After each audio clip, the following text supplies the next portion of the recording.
Welcome back, everyone. Today we are going to be examining materials related to Chapter 1 of your course textbook on goal setting.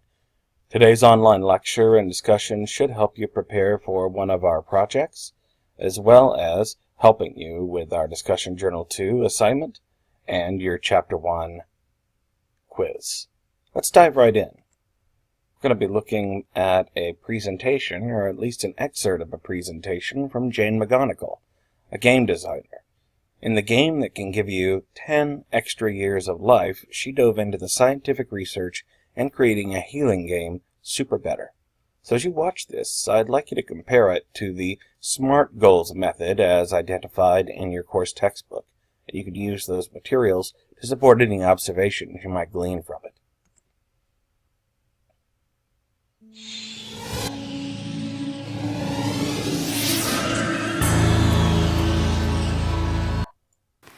But in the meantime, perhaps you're wondering, who is this game designer to be talking to us about deathbed regrets? I mean, it's true, I've never worked in a hospice. I've never been on my deathbed. But recently, I did spend 3 months in bed wanting to die. Really wanting to die. Well, let me tell you that story. It started 2 years ago when I hit my head and got a concussion. Now, the concussion didn't heal properly, and after 30 days, I was left with symptoms like nonstop headaches, nausea, vertigo, memory loss, mental fog. My doctor told me that in order to heal my brain, I had to rest it. So I had to avoid everything that triggered my symptoms. For me, that meant no reading, no writing, no video games, no work or email, no running, no alcohol, no caffeine. In other words, and I think you see where this is going, no reason to live. Of course, it's meant to be funny, but in all seriousness, suicidal ideation is quite common with traumatic brain injuries. It happens to 1 in 3, and it happened to me. My brain started telling me, Jane, you want to die. It said, you're never going to get better. It said, the pain will never end. And these voices became so persistent and so persuasive that I started to legitimately fear for my life. Which is the time that I said to myself, after 34 days, and I will never forget this moment, I said, I am either going to kill myself, or I'm going to turn this into a game. Now, why a game? Well, I knew from researching the psychology of games for more than a decade that when we play a game, and this is in the scientific literature, we tackle tough challenges with more creativity, more determination, more optimism, and we're more likely to reach out to others for help. And I wanted to bring these gamer traits to my real-life challenge. So I created a role-playing recovery game called Jane the Concussion Slayer.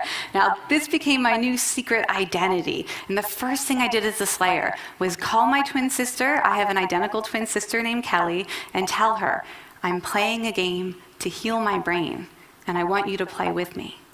This was an easier way to ask for help. She became my first ally in the game. My husband Kiash joined next, and together we identified and battled the bad guys. Now, this was anything that could trigger my symptoms and therefore slow down the healing process, things like bright lights and crowded spaces.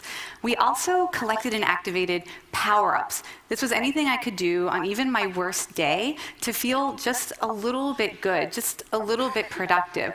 Things like cuddling my dog for 10 minutes or getting out of bed and walking around the block just once. Now, the game was that simple.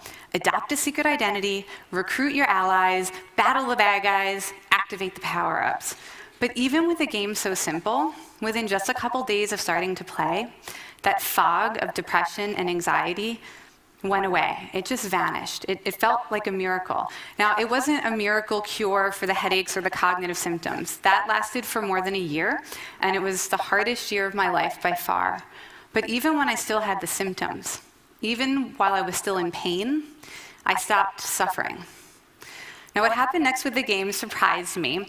I put up some blog posts and videos online explaining how to play, but not everybody has a concussion, obviously. Not everyone wants to be the Slayer, so I renamed the game Super Better. And soon I started hearing from people all over the world who were adopting their own secret identity, recruiting their own allies, and they were getting super better, facing challenges like cancer and chronic pain, depression and Crohn's disease. Even people were playing it for terminal diagnoses like ALS. And I could tell from their messages and their videos that the game was helping them in the same ways that it helped me. All right, folks. So, it's been said that in order to succeed at any endeavor, you need three things. You need a plan, you need to take action, and most importantly, you need a goal. What McGonagall has illustrated here is that goal-centered thinking can actually be a life-changing or life-altering experience. And that's why Chapter 1 of your course textbook is almost exclusively devoted to motivation and goal setting. Now, there are two main types of goals that you're likely to set for yourself or encounter in your daily life. They are intrinsic and extrinsic. Intrinsic goals are self-fulfilling. Things like the joy of learning, acquiring more freedom, love, finding meaning in your life, or mastery over a skill set. Extrinsic goals tend to be the ones that we tend to encounter in our daily life the most. This is being the best at something in a competition, receiving badges or awards, or evading the fear of failure, sometimes even receiving resources like money to pay our rent, or points or rewards, even evasion of punishment. Choosing the right kind of motivator or the right kind of goal is imperative if we want to achieve success in our lives. And don't believe me about this. You can also read Kendra Cherry's article, or at least an excerpt therefrom, Intrinsic versus Extrinsic Motivation. What's the difference? While most people would suggest that intrinsic motivation is best, it's not always possible in every situation, and that's why we need to learn about both types of goal setting. In some cases, people simply have no internal desire to engage in an activity. I can tell you from personal experience, sometimes the only thing that prevents me from staying in bed all day is the fact that I do have to pay my rent. Excessive rewards may be problematic, but when used appropriately, extrinsic motivators can be useful. For example, extrinsic motivation can be used to get people to complete a work task or a school assignment in which they have no internal interest. Researchers have arrived at three primary conclusions with regards to extrinsic rewards and their influence on intrinsic motivation. Number one, unexpected external rewards typically do not decrease intrinsic motivation. In other words, if you get a good grade on a test because you enjoy learning about that subject, and then the teacher decides to reward you with a gift card to your favorite pizza place, your underlying motivation for learning will not be affected. 2. Praise can help increase internal motivation. Researchers have found that offering positive praise and feedback when people do something better in comparison to others can improve intrinsic motivation. And finally, intrinsic motivation will decrease when external rewards are given for completing a particular task or only doing minimal work. In other words, we have to challenge ourselves with extrinsic rewards in order to increase or amplify our intrinsic motivation. So with that in mind, let's look at the required components of goal setting and describe what are bad and good goals because of those components or characteristics. So every good goal has something called a challenge. It answers the question, why do I need it? You define the obstacles between your desire and the achievement of that goal. Next is the objective. What do I need? Specifically, describe life after achieving your goal. What will it look like after you've got your promotion at work or achieved your diploma or degree program? Finally, you need action steps and a target. Action steps are what I should do first. In other words, you're setting up a chronology, a specific plan to reach your goal with the first, second, and third step. Finally, there is the target. When do I need it? You need an optimal date of completion. Something that challenges you to start acting right away, but gives you enough time to realistically achieve whatever challenge or objective you're seeking. So let's look at some bad goal setting. I want to get faster. What's missing here? Well, we really don't have much of an objective, do we? And we certainly don't have any target.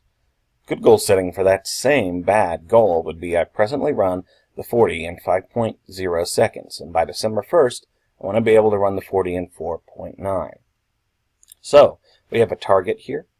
We have an objective and we have a challenge, and that probably will compel this person to create certain action steps between now and their target date so that they can achieve that goal. Bad goal setting. I want my team to win every tournament we enter this year. Well, is that realistic? And are there certain challenges that you can address that will help you understand how you could or could not achieve that goal? Better goal setting. I want my team to put 7 of 10 shots on goal in our next tournament, or complete 60% of passes successfully in the next 3 games. Well, this has already established a set of action steps that can be achievable once we start our practice regimes. So you see already that good goal setting is always far more specific, as it includes more of the required components. So let's look at some goal setting and evaluate its components. I gotta look for a job. Well, we've all been there, folks, but what's missing from this? Number 1, target. Number 2, objective. And, of course, steps. Has this person listed a chronology of steps that they need to take? What do they need to do first? Print out resumes? Search online for employment? Find the right databases on social media or on employment websites such as LinkedIn to help them? And how long have they got to look for a job? How much time can they devote to that? This really isn't a helpful goal. It's really just an observation. I want to do well in classes my last semester. Well, great, but in regards to objective, what might well look like? Will it be increasing your GPA by certain percentage points? Will it be amplifying or deepening the volume of attendance? Or are you measuring wellness by something besides grades? If so, no matter what, we need that at our goals. I can't afford rent, and my car payment is this month. Again, this sounds more like an utterance or an observation rather than an actual goal. So if your goal is rent, then what's your challenge? What's your objective? What's your target date, which seems to be implied the end of this month, but you don't necessarily have the necessary components to create your action steps that you'll need to achieve that goal by a target date. I'm going to turn in some applications. Great, but why are you turning in applications? What is your objective?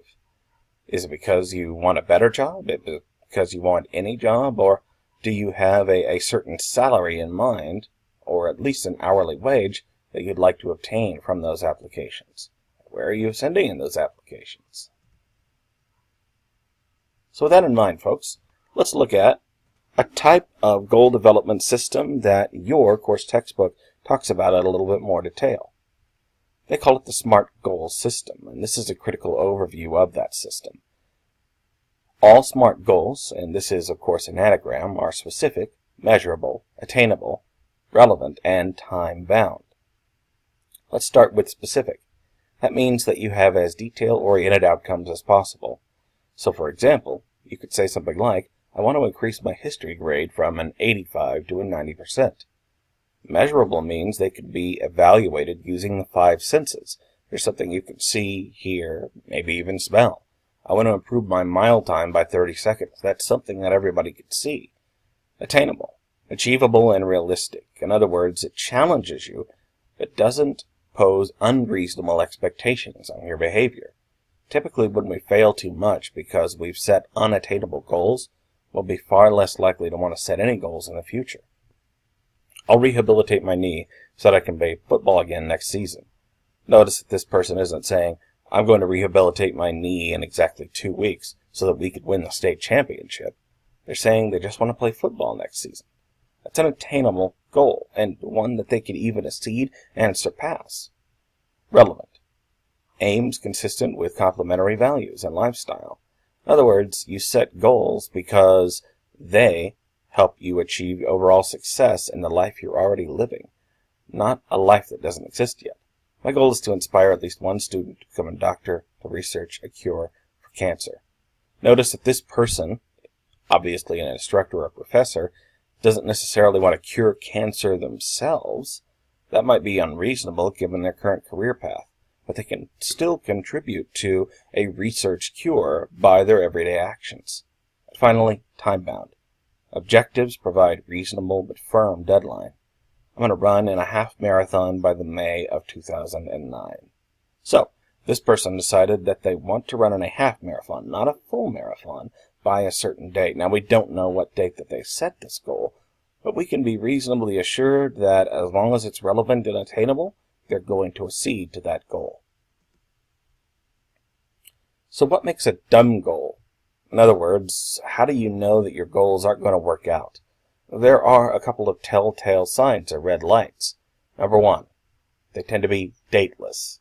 They fail to identify a firm deadline. When I get my house, it's going to have a pool just like this. Well, when are you going to acquire that home? And how are you going to acquire that home? They tend to be unsupportive. They evade marshalling or soliciting assistance from your support network. If you'll recall, in the lecture that Jane McGonigal gave during her presentation, she talked about the fact that her first step in the super better game was soliciting the help of her twin sister.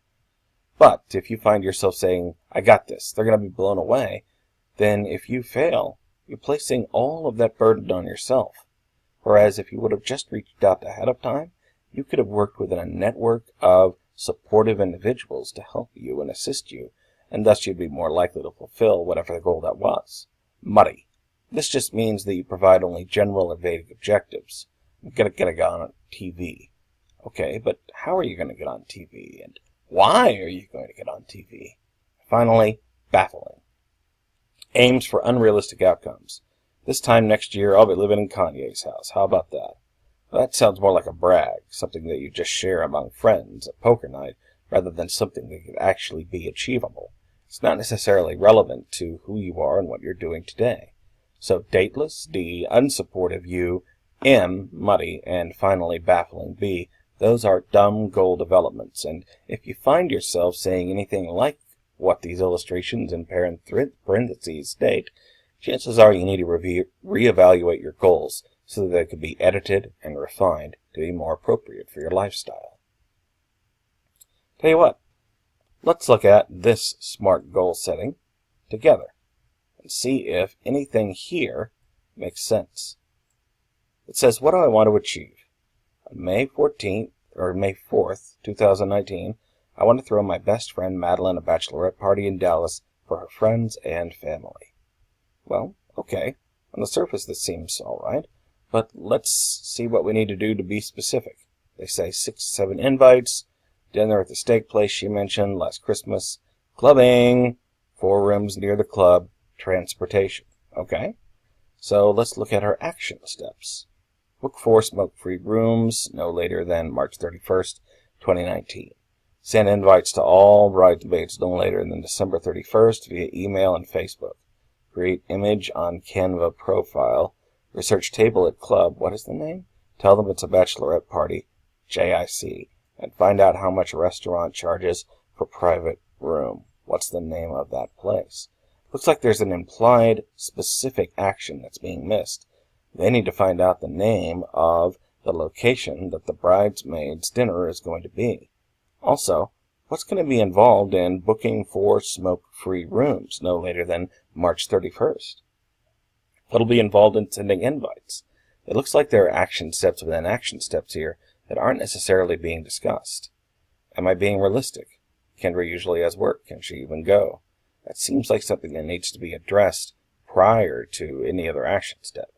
Do bridesmaids need to chip in for dinner? And if so, how much? My car is not going to make it to Dallas, so that means that we probably need to add acquiring transportation to the action steps. What's the timetable? I need to have all reservations confirmed by late March. I need to find out if I can get any discounts for booking. I need to find out when Madeline is confirming the bridesmaids list. So if this is a chronology, notice that the chronology is completely backwards. In other words, if she goes through the first steps and then a new bridesmaids list is confirmed, then that means she'll have to start all over again. It's always a good idea to have another pair of eyes on your goal setting, your SMART goals. That way you can ensure that your goals, even if they're achieved, can enhance your lifestyle or help you achieve success. So, with that in mind, we're going to watch another brief presentation, or an excerpt thereof, from Robert Waldinger. He asks, what keeps us happy and healthy as we go through life? If you think it's fame and money, you're not alone, but according to psychiatrist Barbara Waldinger, you're mistaken. As the director of a 75-year-old study on adult development, Waldinger has unprecedented access to data on true happiness and satisfaction. So as you carefully watch the following video sequence, I'd like you to identify how Waldinger prioritizes goals in acceding to happiness.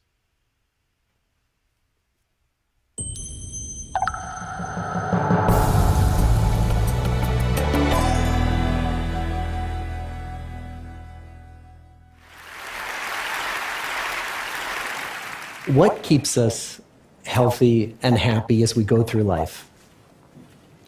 If you were going to invest now in your future best self, where would you put your time and your energy? There was a recent survey of millennials asking them what their most important life goals were. And over 80% said that a major life goal for them was to get rich. And another 50% of those same young adults said that another major life goal was to become famous. And we're constantly told to lean into work, to push harder and achieve more. We're given the impression that these are the things that we need to go after in order to have a good life. Pictures of entire lives, of the choices that people make and how those choices work out for them, those pictures are almost impossible to get. Most of what we know about human life, we know from asking people to remember the past.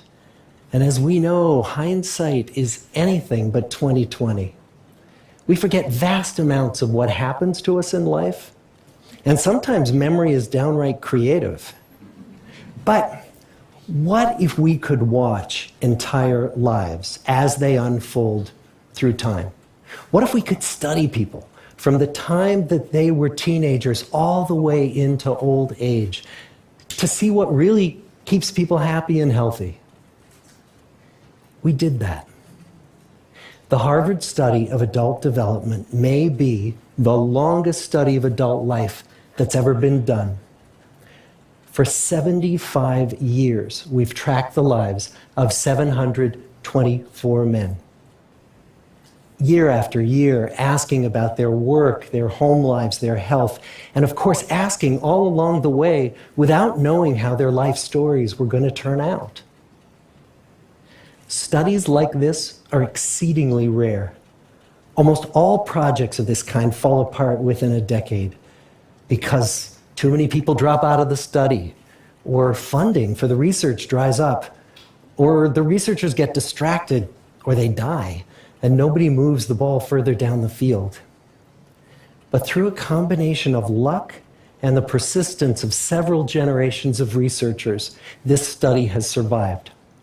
About 60 of our original 724 men are still alive, still participating in the study, most of them in their 90s. And we are now beginning to study the more than 2,000 children of these men. And I'm the fourth director of the study.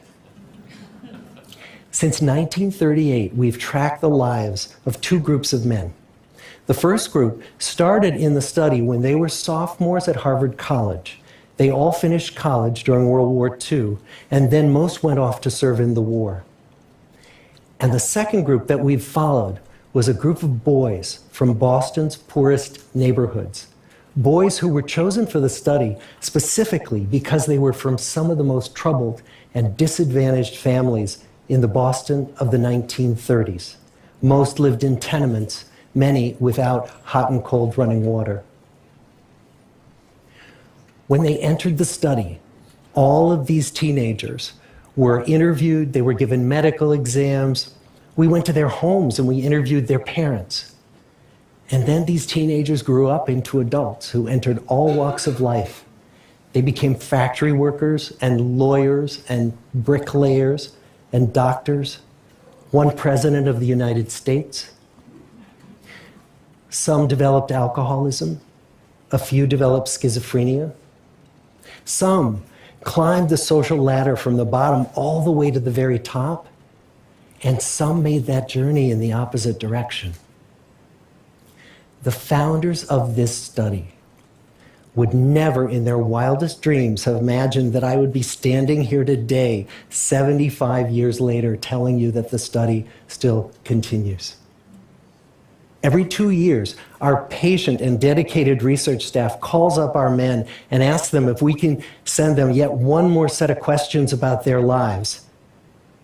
Many of the inner city Boston men ask us, "Why do you keep wanting to study me? My life just isn't that interesting."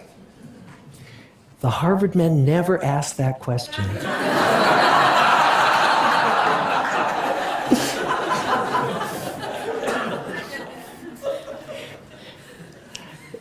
To get the clearest picture of these lives, we don't just send them questionnaires.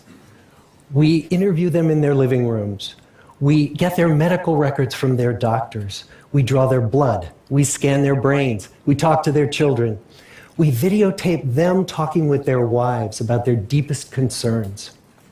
And when about a decade ago we finally asked the wives if they would join us as members of the study, many of the women said, "You know, it's about time." So what have we learned? What are the lessons that come from the tens of thousands of pages of information that we've generated on these lives? Well, the lessons aren't about wealth or fame or working harder and harder. The clearest message that we get from this 75-year study is this: good relationships keep us happier and healthier, period. We've learned 3 big lessons about relationships. The first is that social connections are really good for us and that loneliness kills. It turns out that people who are more socially connected to family, to friends, to community are happier, they're physically healthier, and they live longer than people who are less well connected. And the experience of loneliness turns out to be toxic. People who are more isolated than they want to be from others find that they are less happy, their health declines earlier in midlife, their brain functioning declines sooner, and they live shorter lives than people who are not lonely. And the sad fact is that at any given time, more than 1 in 5 Americans will report that they're lonely. And we know that you can be lonely in a crowd and you can be lonely in a marriage. So the second big lesson that we learned is that it's not just the number of friends you have, and it's not whether or not you're in a committed relationship, but it's the quality of your close relationships that matters. It turns out that living in the midst of conflict is really bad for our health. High conflict marriages, for example, without much affection, turn out to be very bad for our health, perhaps worse than getting divorced.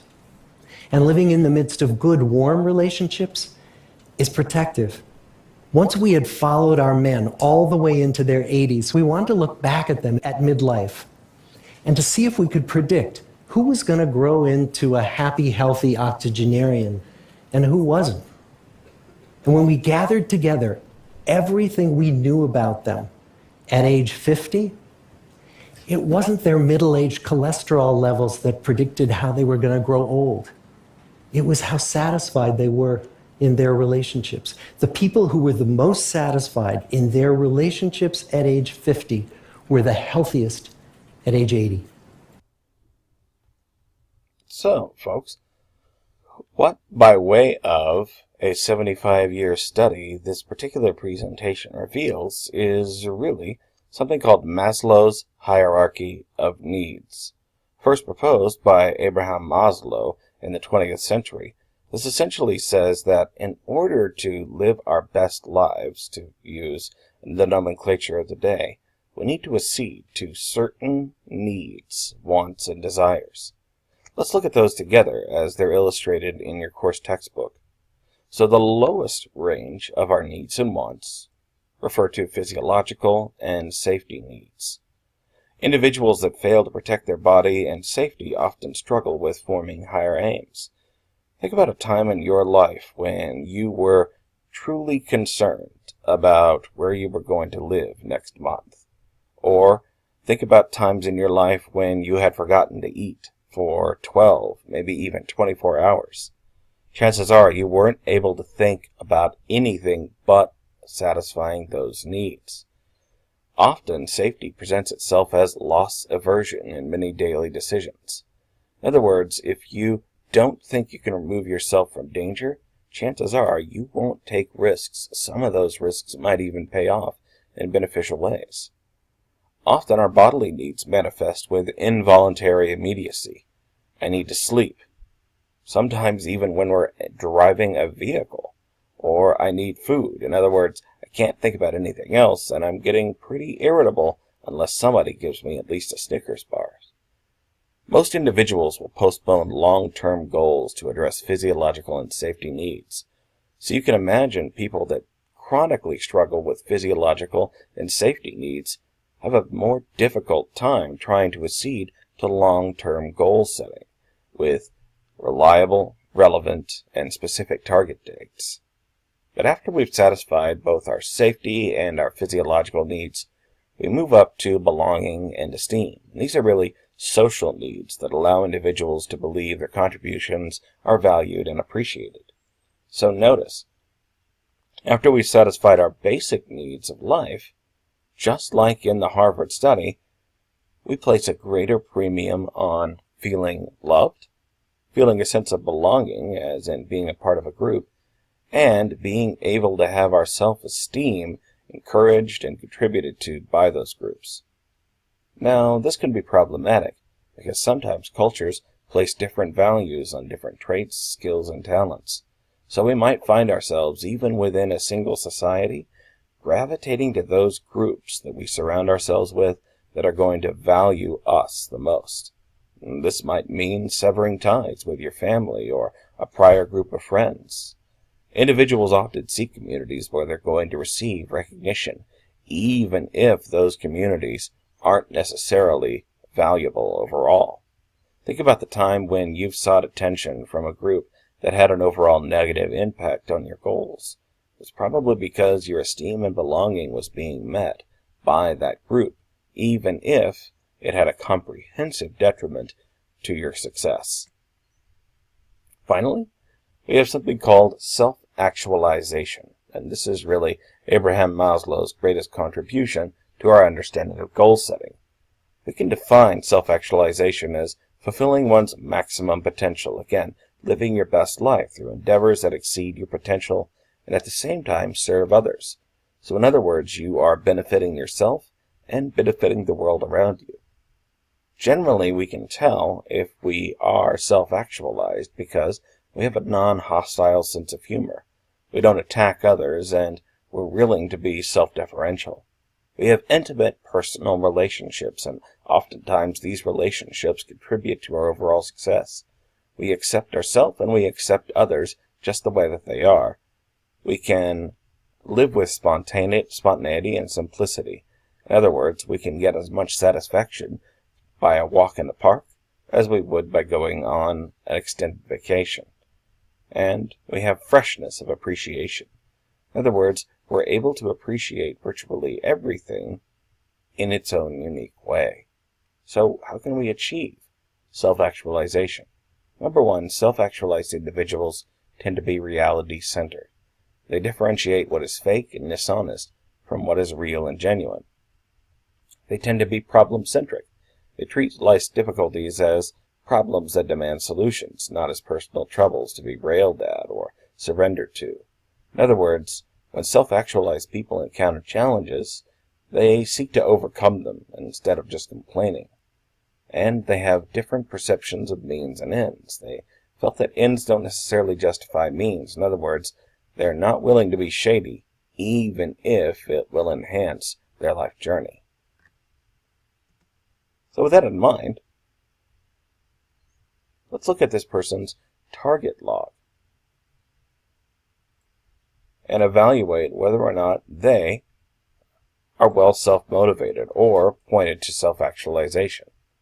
They say they want to receive Employee of the Month at MidFirst Bank. So on a scale of 1 to 10, how are they doing? They rate a 7. Well, that's a pretty realistic assessment. Things I've done. I've concentrated on my strengths. I'm not trying anything crazy that I don't do well, and I focus like a laser on new clients and auto loans. No one will be able to tell I screwed up this month. Biggest problem, Patty, the supervisor, always trying to get me to take on small business loans. Does she not understand I have no idea how to calculate the actuary tables? And what have I done to address this problem? I've told Patty in no uncertain terms I should only be working on financing, and even showed her all the dealers I've come to know on a first-name basis. I also said I've already tried to master the actuary tables. New or different things I will try. If I continue to have problems, I might need to look for a new job, maybe something in a dealership. Well, I think this person believes that their supervisor, Patty, doesn't recognize the value of their relationships with local car dealerships. But from personal experience and from research, we could probably say that any time a manager, supervisor, or mentor continues to challenge you, it's most likely because they're grooming you for greater things. This person's inability to try to overcome those challenges, to rail against being compelled to learn actuary tables, that's probably going to stop them being completely self-actualized, maybe even prevent them from either receiving Employee of the Month or receiving a promotion at work. So understanding our challenges in the right perspective is what can truly be the difference between overall success and being stuck in a rut. So, how can we then explain motivation styles? Let's look at the different kinds of motivation styles with a new perspective. Goal-oriented perspective means that goals seek direct achievement and tangible reward. This means that we place value on direct completion and immediate reward. We seek relevant action and competitive esteem, and overlook long-term relationships and development in favor of direct results. Most of us live the majority of our lives in goal-oriented goals.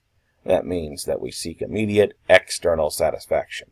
I got paid this much today based upon my wage scale, or I'm going to complete another round of assignments so that I can take the weekend off.